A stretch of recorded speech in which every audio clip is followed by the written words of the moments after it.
सम्मानित साथियों, जय हिंद। आप सभी को मैं एक महत्वपूर्ण वीडियो के माध्यम से बातचीत कर रहा हूं। मैं दद्दू प्रसाद, पूर्व कैबिनेट मंत्री उत्तर प्रदेश,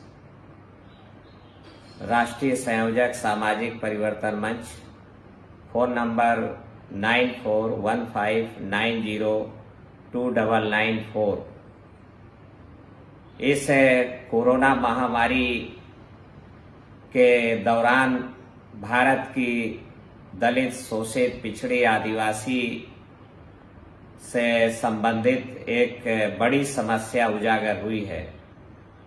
देश भर में 1950 के पश्चात भारत के गांव से जुल्म, ज्यादती, अन्याय, अत्याचार और सामाजिक अपमान और बेरोजगारी से दुखी होकर लगभग अब तक 15 करोड़ लोगों ने गांव से पलायन करके और देश के बड़े शहरों में भारतीय शरणार्थी के रूप में जीवन बसर करने के लिए मजबूर हुए हैं।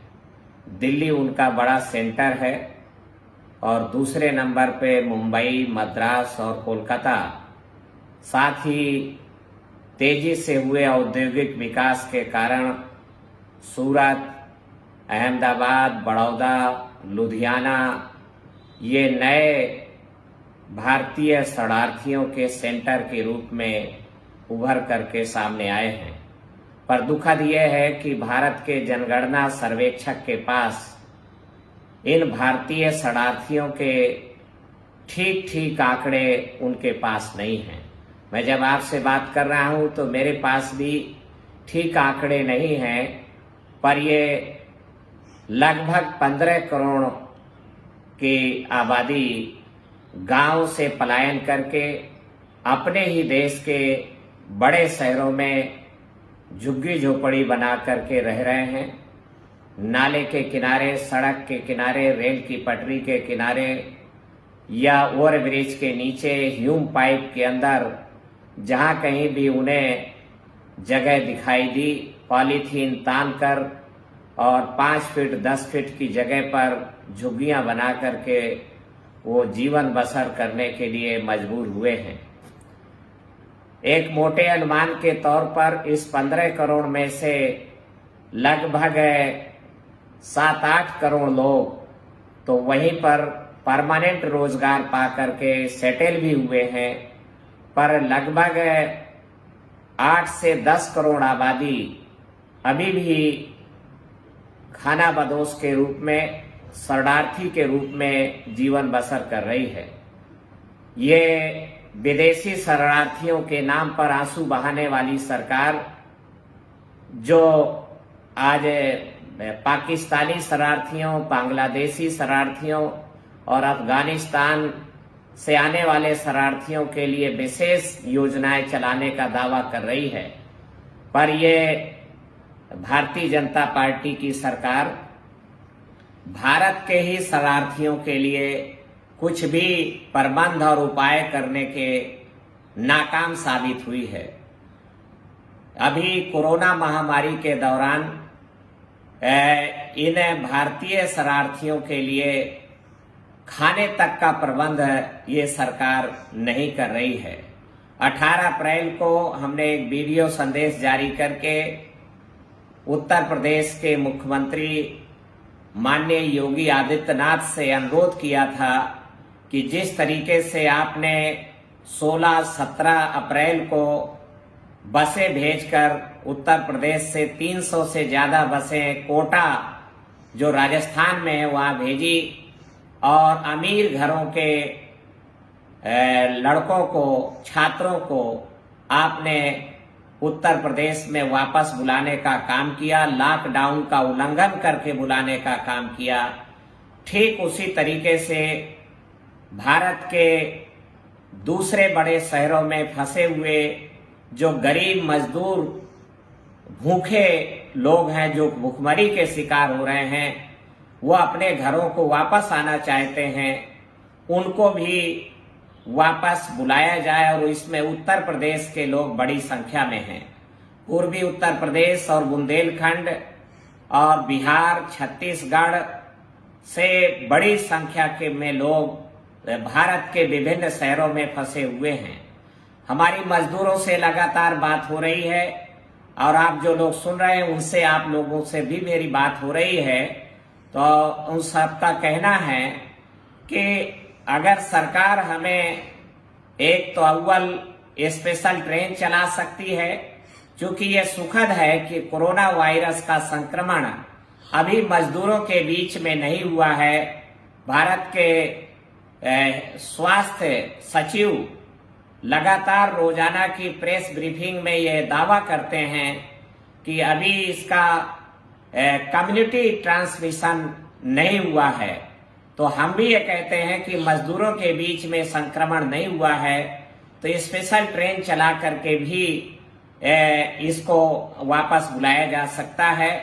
आज हम माननीय प्रधानमंत्री के कार्यालय में सीधे ये अनुरोध करने जा रहे हैं और इसके माध्यम से माननीय प्रधानमंत्री से हम कहना चाहते हैं कि आप उद्योगपतियों के लिए और पूंजीपतियों के लिए बहुत सारे पैकेज अनाउंस कर रहे हैं, पर भारत के गरीब मजदूरों के लिए भी जो शरणार्थी के रूप में शहरों में फंसे हुए हैं, उनके लिए भी कुछ सोचिए। और नहीं तो आप उनके लिए राशन नहीं दे सकते तो भाषण ही दे दीजिए।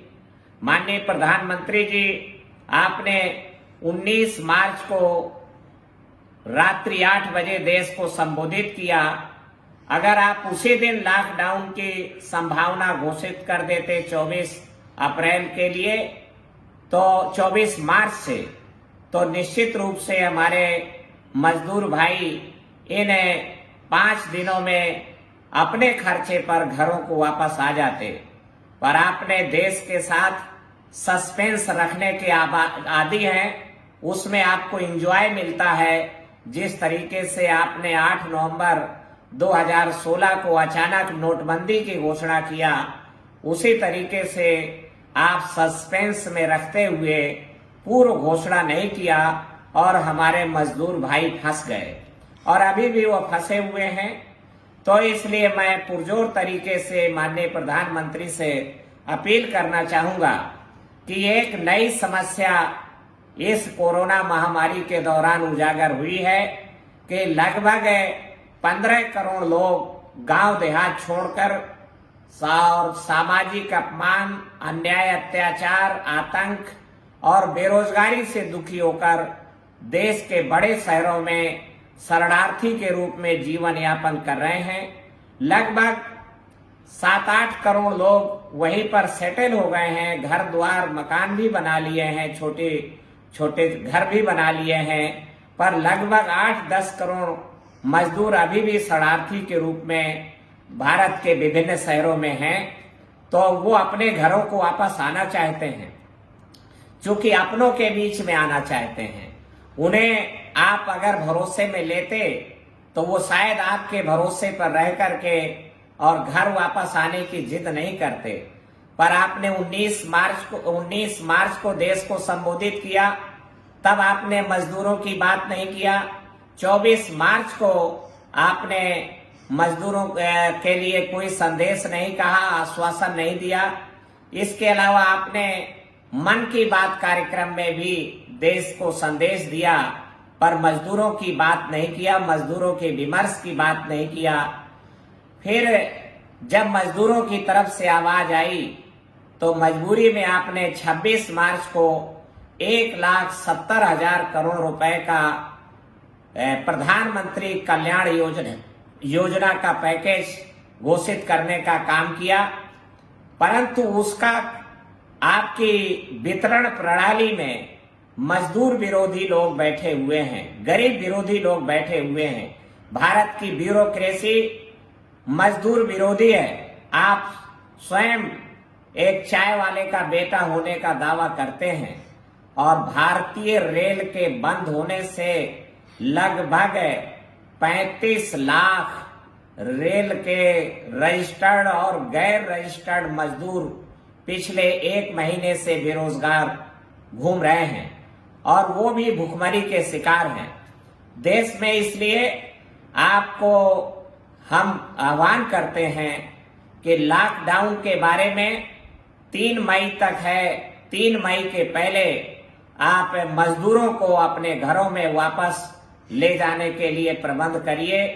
आप दावा करते हैं कि खाद्यान्न का भंडार देश के साथ पर्याप्त संख्या में है। आपके पास गोदाम एफसीआई के चावल और गेहूं और दाल से भरे हुए हैं और दूसरी तरफ अन्नदाता, अन्न उत्पादक और भारत के फैक्ट्री उत्पादन के कार्य में लगे हुए मजदूर भाई भूखे हैं, भूखमरी के शिकार हैं, चिल्ला रहे हैं। तो ये कैसी विडंबना है। एक तरफ आपके गोदाम खाद्यान्न से भरे हुए हैं और दूसरी तरफ मजदूरों का पेट खाली है। इसलिए कहीं और ये ग्लोबल दुनिया है, इंटरनेट के जमाने ने और इस सोशल मीडिया ने अब अमेरिका को भारत के करीब ला दिया है। एक तरफ अमेरिका में लॉकडाउन के उल्लंघन में उसके विरोध में लोग प्रदर्शन कर रहे हैं, तो कहीं ऐसा ना हो कि भारत के मजदूर जो अभी तक अनुशासित हैं वो खाद्यान्न के भंडारों की तरफ निकल पड़े, कूच कर दें। देश के लिए बहुत ही दुर्भाग्य होगा और अनुशासन टूटेगा। और हम चाहते हैं कि बीच का रास्ता निकालें। आपने मजदूरों के बारे में कुछ भी सोच विचार नहीं कर रहे हैं। मजदूरों को झाड़ में चढ़ाने के लिए उनके आप बलिदान, उनके भूखे रहने को आप शाबाशी देते हैं, पर भूखों रह करके उनको आप क्या मार डालना चाहते हैं। इसलिए माननीय प्रधानमंत्री जी, इस वीडियो संदेश के माध्यम से मैं आपसे आह्वान करना चाहता हूं कि आप इस बारे में सोच विचार करें और सोच विचार करके मजदूरों को उनके घरों तक, देखिए उन गांवों से वो अपमानित होकर के गए थे, बेइज्जत होके, जुल्म और बेरोजगारी से दुखी होके गए थे। उन्हें पता है कि हम अपने गांव जाएंगे तो रोजगार उनके लिए नहीं होगा, वहां बेरोजगार रहेंगे।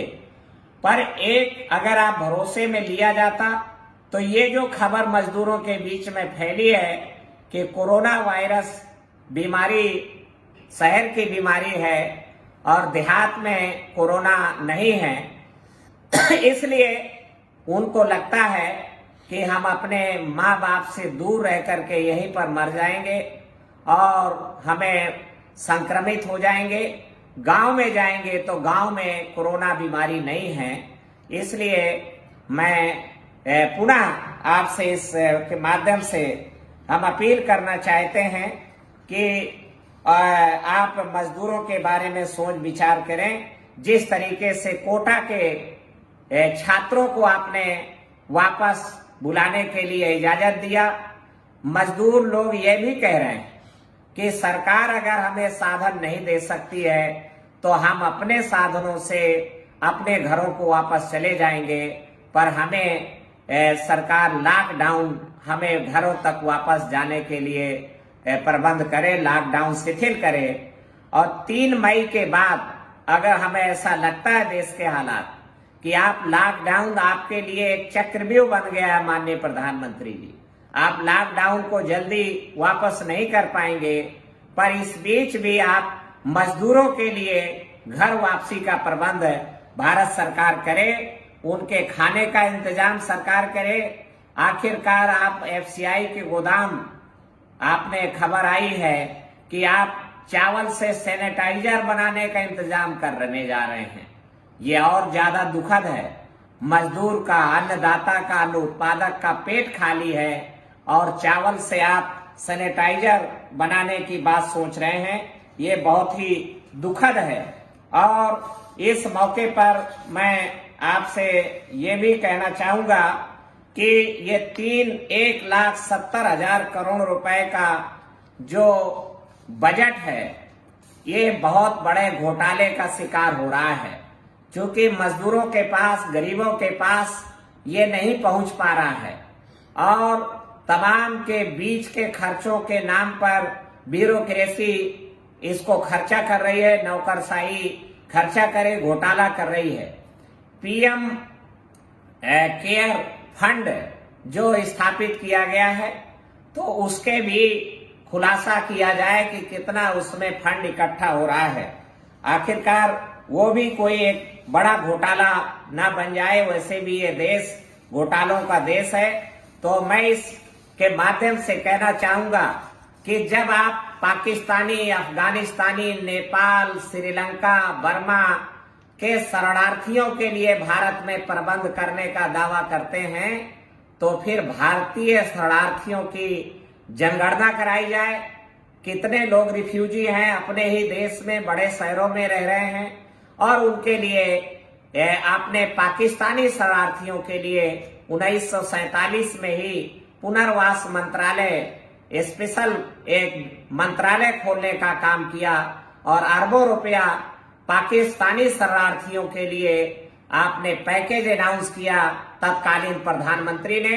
तो भारतीय शरणार्थियों के लिए भी भारत सरकार स्पेशल कार्य योजना, स्पेशल मिनिस्ट्री बनाने का काम करे और भारतीय शरणार्थियों को बसाने का, उनको सेटल करने का, उनको परमानेंट रोजगार देने का प्रबंध करने का सरकार काम करे।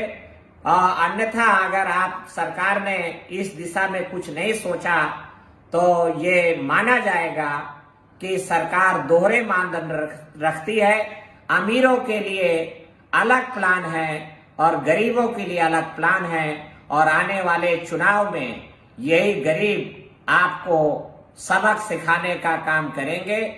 और निश्चित रूप से जिन गरीबों ने आपको चाय वाले के सिंबल के नाम पर आपको प्रधानमंत्री की कुर्सी तक पहुंचाया है, यही गरीब आपको पकड़कर प्रधानमंत्री की कुर्सी से नीचे लाने का भी काम करेंगे। तो मैं माननीय प्रधानमंत्री जी से पुनः कहना चाहूंगा कि मजदूरों के जहां पर हैं उनके खाने का इंतजाम करें, और साथ ही उनको घरों में वापस, अपने गांव में, अपनों के बीच में वापस लाने के लिए प्रबंध सरकार करे। और लॉकडाउन को 3 मई के बाद आगे बढ़ाया जाता है, तो देश में अगर आपने मजदूरों के बारे में इस बीच नहीं सोचा तो देश में भारी बगावत हो सकती है। मैं माननीय प्रधानमंत्री जी आपको धमका नहीं रहा हूं, आपको सूचना दे रहा हूं, तो इसलिए आप इस बारे में जरूर सोच विचार करेंगे और मजदूरों को उनके घरों तक वापस पहुंचाने का प्रबंध करेंगे। धन्यवाद। जय भीम, जय भारत।